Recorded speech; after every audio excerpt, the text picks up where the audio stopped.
ബാക്കി വന്നിട്ടാ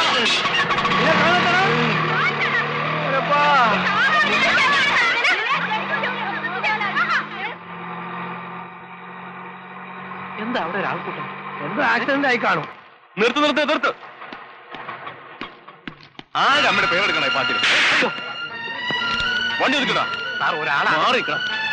ഞങ്ങൾ ഒരാളെ ഹോസ്പിറ്റലിലേക്ക് കൊണ്ടുപോകാൻ സാർ. അവിടെ മാറിക്കല്ലേ പറഞ്ഞു. സാർ പ്ലീസ് പറയുന്നത് എങ്ങനെ പ്ലീസ് സാർ. എന്താണ് കൈവറാൻ മുന്നേ കിടന്ന് മെഴുകുന്നത്? നീ ആ ചേരിക്കാരുടെ നേതാവാണല്ലോ. എന്താണ് മന്ത്രി വരുമ്പോ നിന്റെ ഒരു ഞങ്ങൾ ഒരാളെ ആശുപത്രിയിലേക്ക് കൊണ്ടുപോകാൻ സാർ. സാർ ഒരാളെ ആശുപത്രി കൊണ്ടുപോകാൻ. എന്താണ് നിന്റെ വണ്ടി ആംബുലൻസ് ആണോ? സാർ ഒരു പോലീസുകാരനാണ് സാർ. വളരെ സീരിയസ് ആയിട്ട് മിനിസ്റ്റർ പാലം കിടന്നു മെസ്സേജ് കിട്ടി. അയ്യോ കൊല്ലം പറ്റോ?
हमारे विड़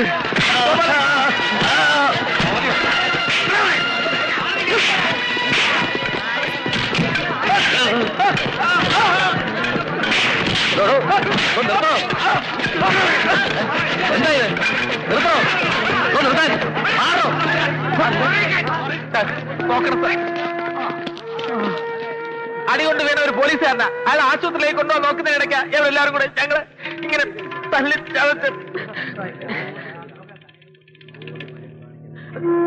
എന്തിനാണ് സാർ ഈ അകമ്പടിയും പരിവാരവും ഒക്കെ? ഒരു ഞൊടി നേരം കൊണ്ട് അങ്ങേക്കെതിരെ ഒന്ന് കടന്നു പോകാനോ?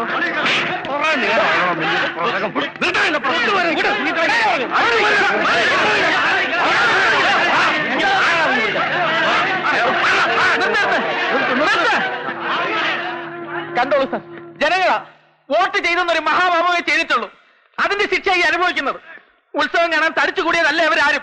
തടഞ്ഞു നിർത്തിയതാ അങ്ങക്ക് മിന്നൽ പോലെ പാഞ്ഞു പോകാൻ. ഞങ്ങൾ കരമടയ്ക്കുന്ന കാശ നിങ്ങളുടെ ഈ വാഹനങ്ങളുടെ വീലിന്റെ നട്ടും സ്പ്രിങ്ങും എല്ലാം. എത്ര പിഞ്ചു കുഞ്ഞുങ്ങളാണ് നിങ്ങൾ എല്ലാവരും ചേർന്ന് ചതച്ചടച്ചിട്ടുള്ളത്. എത്ര അമ്മമാരുടെ കണ്ണീര് ശാപമുണ്ട് സാറ്. എന്തിനാണ് സാർ? ആരോട് പന്തയം വെച്ചിട്ടാണ് നിങ്ങൾ ഈ ഭൂമി ഇറങ്ങുന്നതിനേക്കാൾ സ്പീഡിൽ ഓടിപ്പാഞ്ഞ് നടക്കുന്നത്? ജനങ്ങളോടോ? പറയണോ സാർ, ആരെയാ നിങ്ങൾക്ക് തോൽപ്പിക്കേണ്ടത്? ഇവരെയോ?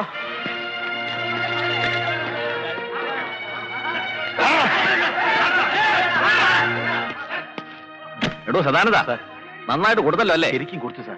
ഇനി ഒന്നും ചെയ്യണ്ട. വെറുതെ നാളത്തെ പത്രത്തിൽ അടിച്ചു വരും. എവനൊക്കെ ചുമ്മാ അങ്ങ് പ്രശസ്തനാവും.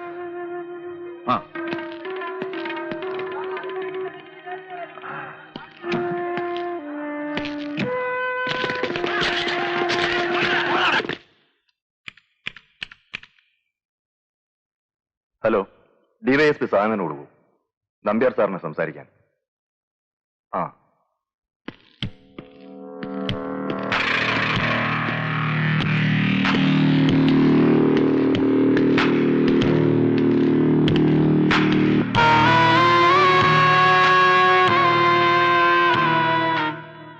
നമ്പ്യാരാണ്. എന്താ അവന്റെ പേര്? ഗോപാലകൃഷ്ണൻ അല്ലേ?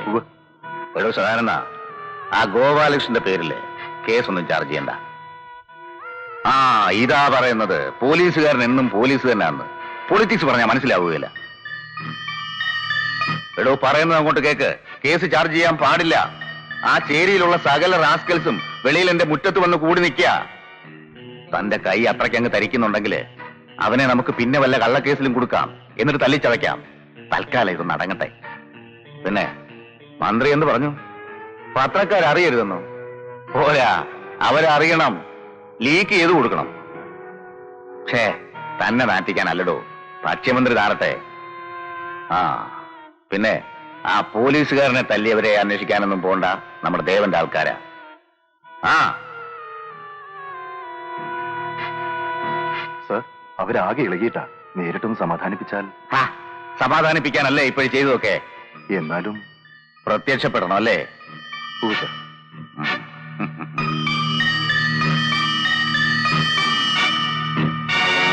കേസൊന്നും ഉണ്ടാവില്ലല്ലോ. കേസൊന്നും ആവില്ലെന്ന് ഇങ്ങനെ വിളിച്ചു പറഞ്ഞ IG വരെ മുട്ട് പറയും.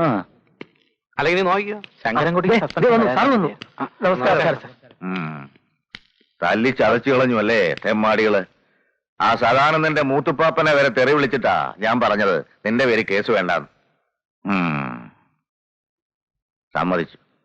ആളിത്തിരിയെ ഉള്ളെങ്കിലെന്താ ചങ്കൂറ്റം കാണിച്ചു നീ. ഉമരാ പാ. എന്തോ ഇവനെ വിടണ്ട, പിടിച്ചോ, നമുക്ക് വേണം. അതിപ്പോ തന്നെ നമ്മൾ ആളല്ലേ. ചേരിയിൽ ഗോപാലകൃഷ്ണൻ ഒരു വാക്ക് പറഞ്ഞാൽ ദൈവം നേരിട്ട് വന്നാൽ പോലും മറിച്ച് ആരും ഒന്നും ചെയ്യില്ല. വലിയ സ്വാധീനല്ലേ. ഓഹോ, മിടുക്കൻ. പിന്നെന്തുണ്ടോ അമ്മയ്ക്കൊക്കെ? ജീവിച്ചിരിപ്പുണ്ട്. നിങ്ങൾക്കറിയാമോ ഈ കുമാരനെ? എന്റെ ക്ലാസ്മേറ്റ്. കൈവെള്ളെ കൊണ്ടു നടന്ന ഇവന്റെ അച്ഛനെ രാഷ്ട്രീയത്തിൽ വളർത്തിയത്. ഒടുവിൽ വീണുപോയതും എനിക്ക് വേണ്ടിയിട്ടാ. എനിക്കിട്ട് കിട്ടിയ വെട്ട് തടുത്തു, പിന്നെ എഴുന്നേറ്റിട്ടില്ല അല്ലടോ. വേണ്ട സാർ. ഇത് വെച്ചോളൂ. വേണ്ട, ഞാൻ വാങ്ങൂല. താൻ വാങ്ങണ്ട, ഇത് തനിക്കല്ലടോ. വയ്യാതെ കിടക്കില്ലേ തന്റെ അമ്മ കുട്ടിമൂപ്പത്തി, അവർക്കാ. പഴയ നമ്പ്യാരുകുട്ടി തന്നതാണെന്നും പറഞ്ഞ് തലയാണ കീഴി വെച്ചു കൊടുക്കണം. അവർക്ക് സന്തോഷാവും, എനിക്കറിയാം. ശരി, നിങ്ങൾ ഇറങ്ങിക്കോ. എന്താ? ഞങ്ങൾ വന്ന കാര്യം പറഞ്ഞില്ല. പറഞ്ഞല്ലോ, നിങ്ങളുടെ ആരുടെയും പേര് കേസ് ഉണ്ടാവില്ല. അതല്ല സാർ, ഞങ്ങളുടെ ചേരിയിലെ പ്രശ്നങ്ങളെല്ലാം തുടങ്ങുന്നത് ആ പൈപ്പിന്റെ ചോട്ടിന്ന തല്ലും വഴക്കും എല്ലാം. ഒരുപാട് നാളായി ഒരു പരിഹാരവും ഇല്ലാതെ അതിങ്ങനെ. അറിയാം, 947 ഉണ്ടാക്കിയ ഹിന്ദുസ്ഥാൻ സെറ്റിൽമെന്റ്, ചേരിയിലെ ശുദ്ധജല വിതരണ പദ്ധതി. ആ ടാങ്ക് പണിയിക്കാൻ ഞാൻ മന്ത്രിയായിരുന്നപ്പോ ഒരുപാട് തവണ മൂവ് ചെയ്തതാ. എവിടെ നടക്കാൻ, മാറി മാറി വരുന്ന ഭരണക്കാരിട്ട് തട്ടി തട്ടി നാശമാക്കി. ഇത്തവണ നമുക്ക് ശരിയാക്കാം. CM വരട്ടെ, ഞാൻ പ്രസ് ചെയ്യാം. I will give N ultimatum. Okay, ശരി.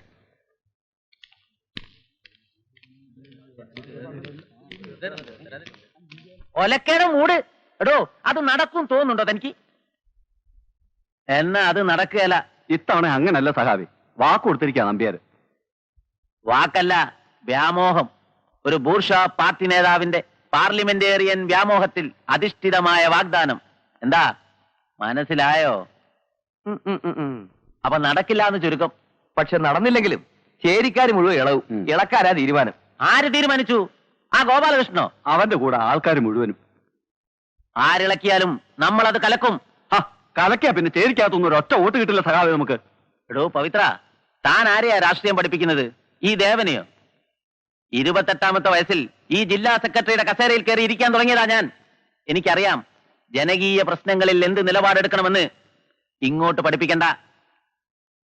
അപ്പൊ ചേരിയിൽ കുടിവെള്ളം കിട്ടണ്ടെന്നാണോ സഹാബ് പറയുന്നത്? വേണ്ട, പാടില്ല എന്നാണ് പാർട്ടിയുടെ സ്റ്റാൻഡ്. എപ്പോ വേണമെങ്കിലും മുതലെടുക്കാൻ പറ്റിയ വിധത്തിൽ ചേരിയിലെ പ്രശ്നങ്ങൾ നീറി നിൽക്കണം. എങ്കിലേ നമ്മുടെ പാർട്ടി അവിടെ വേരുറയ്ക്കൂ. അറിയോ തനിക്ക്? എടോ, ജനങ്ങൾക്കൊരു പ്രശ്നം ഉണ്ടായാൽ അതെങ്ങനെ പരിഹരിക്കണമെന്നല്ല, എങ്ങനെ വഷളാക്കാം എന്ന് വേണം ചിന്തിക്കാൻ. മനസ്സിലായോ?